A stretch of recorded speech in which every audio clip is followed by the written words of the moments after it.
Bonjour à tous, c'est Luc Geoffrey de Vinstache. Chaque premier week-end du mois de février, c'est le grand retour de cet événement interplanétaire qu'est le Super Bowl. Et oui, car en dehors de mon amour dévorant et sincère pour cette douce boisson qu'est le vin, j'ai pour autre passion le football américain. Et oui, je sais, un mec qui aime la NFL, la NBA, le rap US et le vin français, n'en jetez plus, je suis le parfait stéréotype de l'amateur de vin. Et le week-end du Super Bowl, il y a de grandes chances pour que vous me retrouviez au comptoir d'un bar parisien prisé de la communauté nord-américaine à engloutir des grandes pintes de Brooklyn IPA tout en gueulant devant un Falcons Pats épique. Sauf que malheureusement, le Super Bowl tombe toujours le même week-end qu'un chouette événement vin dont vous avez peut-être déjà entendu parler, la percée du vin jaune. Du coup, aujourd'hui, on va s'attarder sur ce vin si singulier venu des confins du département du Jura, le vin jaune.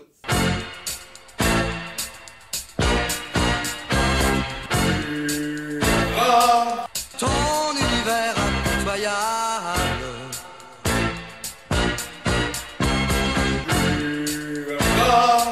Glorifie la loi du plus fort.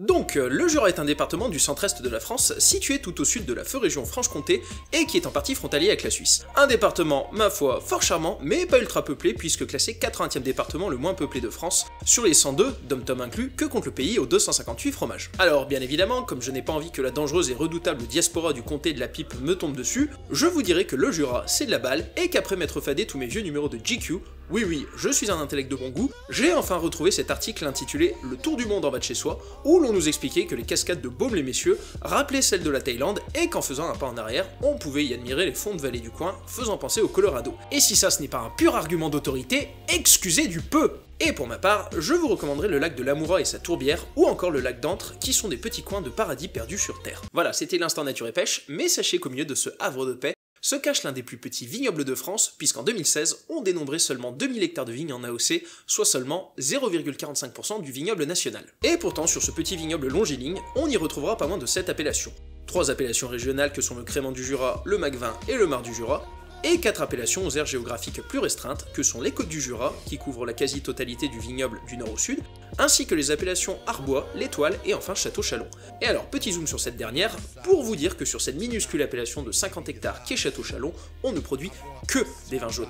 Et c'est en cela qu'elle est considérée comme l'appellation reine du vin jaune. Cependant, le vin jaune n'est pas une appellation, puisqu'on peut aussi en produire dans les autres AOP, l'Étoile, Arbois et les Côtes du Jura pour rappel. Le vin jaune est donc un style de vin. Et donc, le vin jaune, c'est fait avec quoi?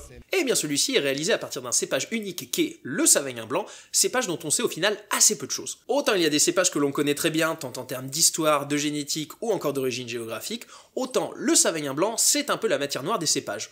On sait qu'il est là, mais où, quand, comment? Pourquoi? Il semblerait que cette variété ait été attestée pour la première fois en 1539, sous le nom de Traminaire, par le botaniste Jérôme Bock.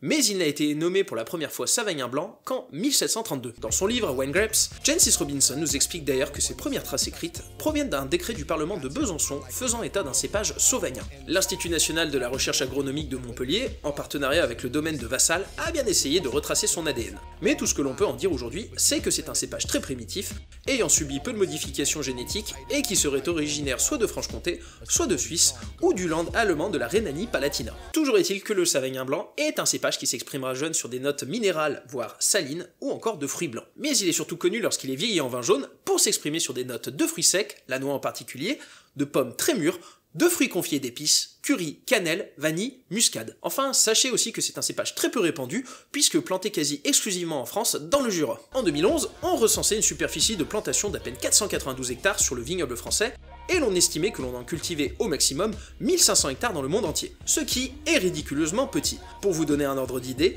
selon les statistiques de 2015 de France Agrimaire, un cépage blanc comme le chardonnay était planté à hauteur de 49 000 hectares rien qu'en France. Attends, c'est un cépage blanc, mais on en fait du vin jaune ?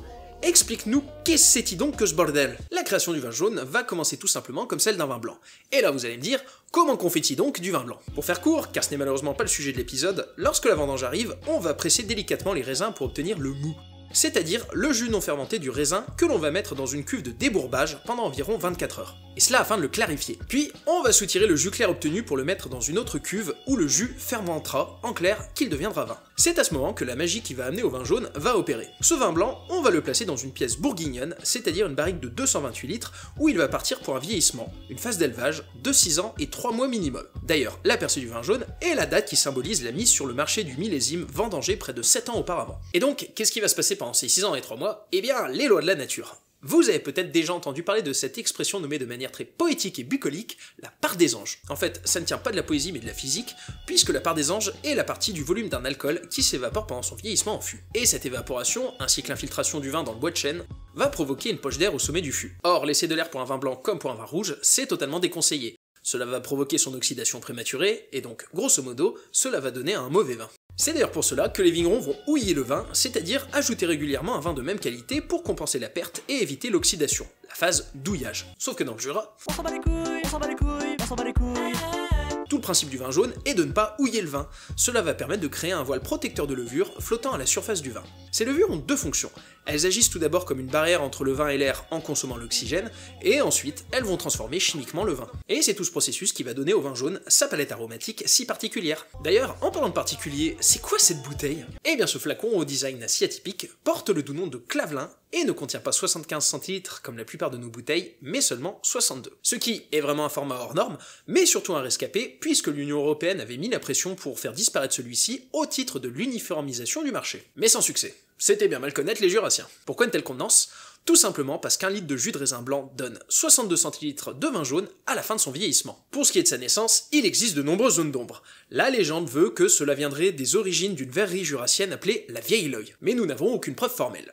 Nous pensons tout simplement que son design résulte de l'évolution de plusieurs siècles. Pour ce qui est de sa dénomination, il s'agirait du nom d'un abbé, l'abbé Paul Clavelin, aussi propriétaire de terres viticoles, et qui aurait fait la demande qu'un cachet à son nom soit apposé sur ses bouteilles.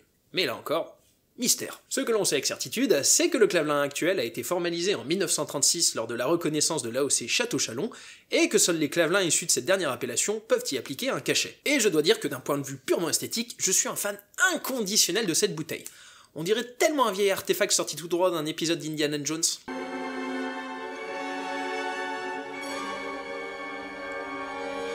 En parlant d'archéologues et d'histoire, comment on en est venu à faire un tel vin? Eh bien pour ce qui est de son élaboration, en termes de vinification, il existe là encore un véritable voile de mystère.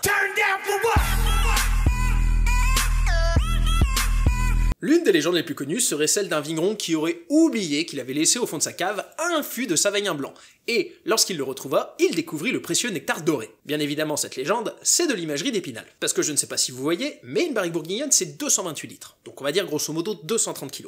Sébastien Chabal c'est 115 kg.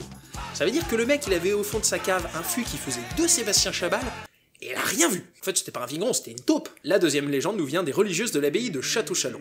Les plaisirs de la chair leur étant interdits, et comme en plus, au dîner, il y avait des carottes râpées, elles décidèrent de reporter leur amour sur le vin. Ainsi, bien avant l'an 1000, elles auraient fait venir d'un couvent hongrois des plantes de Tokai, un vin très réputé du dit pays, et au fil de leurs expérimentations, auraient réussi à élaborer le vin jaune. Bullshit. La réalité est ma foi fort plus triviale, nous n'avons aucune idée d'où et comment est né le vin jaune. La première trace écrite et imprimée du vin jaune nous vient d'un certain Gerrier et de son Mémoire sur l'état de l'agriculture dans le Jura, publié en 1822. Cependant, on sait que sa création est antérieure à cette date, puisque la bouteille la plus ancienne connue à ce jour est un vin jaune d'Arbois du vigneron Anatole Vercel, daté de 1774. Oui enfin bon, un vin de 244 ans d'âge, cela doit être proprement imbuvable, non? Je vais vous faire une confidence, et vous allez peut-être me reprocher de ne pas assez bien préparer mes émissions en amont, mais je n'ai jamais goûté un vin jaune de 1774. Il faut quand même savoir que cette bouteille a été adjugée en 2011 lors d'une vente aux enchères pour la bagatelle de 57 000 €. Donc voilà. Vous connaissez Tipeee? Par contre, on sait qu'un grand vin jaune peut se tenir au moins pendant 220 ans, puisqu'en 1994, un jury de 24 professionnels avait goûté l'une des bouteilles du lot de 1774, et ils en avaient conclu que le nectar d'une couleur ambrée avait un goût de noix, d'épices, de curry, de cannelle, de vanille et de fruits secs, et avait donné d'excellents résultats. 9,4 sur 10. Et si on le boit un peu plus jeune, cela donne quoi? Alors, je ne vais pas y aller par quatre chemins, le vin jaune est un vin clivant, un vin hors norme, un vin bien éloigné des canons de l'industrie. En bref, le vin jaune, on aime ou on déteste. Bon, j'exagère peut-être un peu, mais si vous avez l'habitude de boire des vins blancs fruités comme on en retrouve dans le sud de la France, eh bien là, pour le coup, attendez-vous au grand écart. Cependant, vous devez de goûter au moins une fois dans votre vie le vin jaune. Et ce n'est pas moi qui le dis, mais Maurice Edmond-Saillant, plus connu sous le pseudo Kurnonski, qui était un éminent et célèbre critique culinaire. Et au début des années 1930, il avait distingué 5 vins blancs comme étant les meilleurs du monde. Le Château d'Yquem en Sauternes, le Montrachet pour la Bourgogne, la Coulée de Séran en Anjou, le Château Grillé dans la vallée du Rhône, et enfin le Château Chalon dans le Jura. Et du coup, si vous avez envie de découvrir le vin jaune, je vous encourage à vous tourner vers des domaines référents, comme le domaine Jean Macle, le domaine Ganeva, ou encore le domaine André et Mireille Tissot. Mais si les prix vous effraient, il y a aussi toute une nouvelle génération hyper talentueuse de vignerons aux tarifs plus doux, parmi lesquels je pourrais vous citer Julien Maréchal du domaine de la Borde, Nathalie et Emmanuel Grand, Kevin Mazier, ou encore Benoît Badoz. Et si vous voulez approfondir vos connaissances, il y a aussi la fameuse percée du vin jaune. La percée, en 2 mots, vin jaune. MDR Lolix DDDDDDD. Paysan. La percée du vin jaune est un événement créé en 1997 par le vigneron de Poligny, Bernard Badoz. L'idée était simple, rassembler chaque premier week-end de février les vignerons du Jura pour faire découvrir et déguster leur vin jaune. Le cœur de la manifestation consistant à percer devant des milliers de personnes la pièce de Savagnin dormant depuis plus de 6 ans. Et à l'inverse du Beaujolais nouveau qui est certes une manifestation que j'aime d'un amour sincère et profond, mais qui vire trop souvent à la saoulerie pure et dure, la percée, elle, est un événement bien plus centré autour de la dégustation, comme l'expliquait si bien son fondateur. Lorsque j'ai créé ce concept, je ne voulais pas que ce soit une fête où l'on picole. Je voulais que ce soit une fête où l'on déguste. Enfin bon, ça, c'est en théorie. Et si cet événement a déjà eu des parrains de prestige comme Philippe Forbrac, meilleur sommelier du monde 1992, ou encore Joël Robuchon, chef cuisinier ultra médiatique et étoilé, la manifestation a aussi vu passer des parrains comme Patrick Carmouche de Coucou c'est nous, Et une fois que vous avez pompé, hop. ou des marraines comme Nathalie Simon d'Interville, ou encore Evelyne Thomas de C'est mon choix. Ah oui, plus fort, plus fort. Et je dois bien avouer que je trouve ce casting plutôt cocasse. Bref, le vin jaune est en réalité un vin blanc issu du cépage Chavagnin blanc, élevé sous voile de levure pendant une période minimale de 6 ans et 3 mois, et embouteillé dans une bouteille de 62 centilitres appelée un clavelin. Sa capacité en norme à vieillir et ses arômes de fruits secs, de noix ou encore de curry en font un vin aussi fascinant qu'atypique. De nombreuses zones de mystère subsistent encore quant à ses origines, et c'est aussi cela qui en fait sa magie.